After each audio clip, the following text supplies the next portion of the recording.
বেরিয়ে পড়েছিলাম, অনেক দিনই হয়েছে, মোটামুটি 1 মাস হয়ে গেছে গাড়ি, কিন্তু আমরা ভিডিও করিনি, কারণ বিশেষ একটা কারণে, যেহেতু বাবা অসুস্থ ছিল, তা বাবা বাড়ি না আসা অবধি আমি কোনো রকম ভিডিওই করছিলাম না। তা আজকেও করতে দেবে না, হঠাৎ করে মনে পড়লো। এখন গাড়িটা হওয়াতে একটু করে একটু বাবা মার কাছে যাওয়া যায় রোজই বলতে গেলে, তাই ঘুরে বাড়ি যাচ্ছি। 10 মিনিট হলেও যাই, একটু ঘুরে খেলা ওই ভাইয়ের ছেলেটা একটু খেলা করে আসি।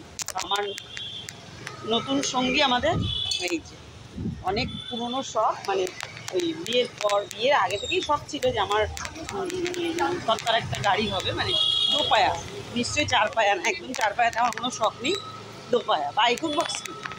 তখন তো বাইকের খুব চল ছিল আমার যখন বিয়ে হয়েছে, আর এখন তো স্কুটির ভীষণ চল, আর বাইকে রিস্ক নিলাম না, এবার আমরা স্কুটি নিয়ে নিয়েছি, কিন্তু নিয়েছি বলাটা ভুল, এটা আমার শ্বশুরের তরফ থেকে আমাদের গিফট, দীর্ঘ 20 বছর পরে ইচ্ছে পূর্ণ। তো চলো, এখন থেকে মোটামুটি এরকম গাড়িতেই বেশিরভাগ ভিডিও পাওয়া যাবে, তোমরাও দেখতে থাকো আমরা কোথায় কোথায় ঘুরে বেড়াই। 1 মাস ধরে কোথাও ঘুরিনি, এই এদিক ওদিকই করেছি, তাই শুরু হয়েছে আমাদের মোটামুটি বেরোনো। চলো টাটা, আবার আসবো অন্য সময়। আর এই হলো আমাদের গাড়ি, অন্য ভিডিও দেওয়া হবে, গাড়ি আছে দিয়ে দেবো, পরে দেখে নিও গাড়িটা কেমন হয়েছে, কমেন্ট করে জানিও। আমার নতুন সাথী।